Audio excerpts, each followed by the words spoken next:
مرد وہ خوبصورت ترین مخلوق ہے جسے اللہ نے پیدا کیا اور سنوارا ہے۔ وہ اپنے ہاتھوں میں موجود تمام چیزوں کو اپنی بہن، بیٹی، ماں، بیوی، باپ یا پوتے پوتیوں کے لیے قربان کر دیتا ہے۔ وہ اپنی جوانی اور صحت کو اپنے بیوی بچوں کے لیے قربان کر دیتا ہے۔ دن رات بغیر کسی شکایت کے کام کرتا ہے اور بعض اوقات دیر تک کام کرنے کے باوجود شکایت نہیں کرتا۔ وہ اپنی فیملی کی زندگی بنانے اور بچوں کے مستقبل کے لیے مسلسل جدوجہد کرتا ہے، چاہے اسے 2 یا 2 سے زیادہ کام ہی کیوں نہ کرنا پڑے، یہاں تک کہ اپنی صحت کی قیمت پر بھی۔ وہ باس کی سختی کے باوجود ہمیشہ سختیاں برداشت کرتا ہے۔ باپ وہ واحد انسان ہے جو ہمیشہ یہ چاہتا ہے کہ اس کے بچے ہر چیز میں اس سے بہتر ہوں۔ باپ ہی وہ واحد انسان ہے جو اپنے بچوں سے ناراض ہونے کے باوجود ان کے لیے دعائے خیر کرتا ہے۔ باپ وہ ہے جو اپنے چھوٹے بچوں کی شرارتوں کو برداشت کرتا ہے جب وہ اس کے قدموں پر چڑھتے ہیں، اور بڑے ہو کر جب وہ اس کے دل پر چڑھتے ہیں تب بھی وہ انہیں برداشت کرتا ہے۔ باپ وہ ہے جو اپنی اولاد کے لیے ہمیشہ بہتر سے بہترین کرتا ہے، بلکہ اگر وہ انہیں دنیا کی سب سے بہترین چیز نہیں دے پاتا تو اپنا سب کچھ اس کے حوالے کر دیتا ہے۔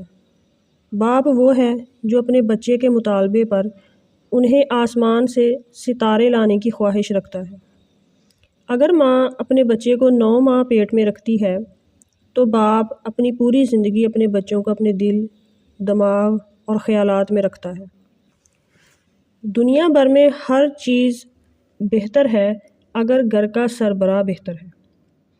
اپنے رشتوں میں ہر مرد کی عزت اور توقیر کریں، چاہے وہ آپ کا باپ، بھائی، شوہر یا بیٹا ہو، کیونکہ آپ کبھی اندازہ نہیں لگا سکتے کہ وہ آپ کے لیے کتنی قربانیاں دیتا ہے۔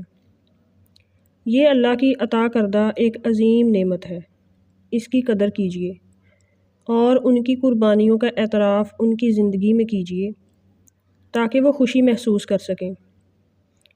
ان کے کسی احسان کا بدلہ تو نہیں چکایا جا سکتا، لیکن پھر بھی ان کے لیے بہتر سے بہترین کرنے کی کوشش کریں۔ خاص کر جن کے والد حیات ہیں، انہیں یہ ضرور سوچنا چاہیے کہ کہیں ان کی خدمت میں کوئی کمی تو نہیں ہے۔ ان کے لیے بہتر سے بہترین کریں، ان کے لیے دعائے خیر کریں، انہیں اپنی محبت کا یقین دلاتے رہیں، انہیں یہ احساس دلاتے رہیں کہ وہ آپ کے لیے بہت خاص ہیں۔ کبھی کبھی ان کے سامنے ان کی تعریف بھرپور انداز میں کر دیا کریں۔ آپ کے گھر کا سربراہ آپ کا باپ ہے یا آپ کا شوہر۔ جب وہ تھکا ہوا گھر آئے تو اس کے پیر دبا دیا کریں۔ آپ کی صرف اتنی سی کوشش سے وہ اگلے دن کی مشقت کے لیے پھر سے تر و تازہ ہو جائے گا۔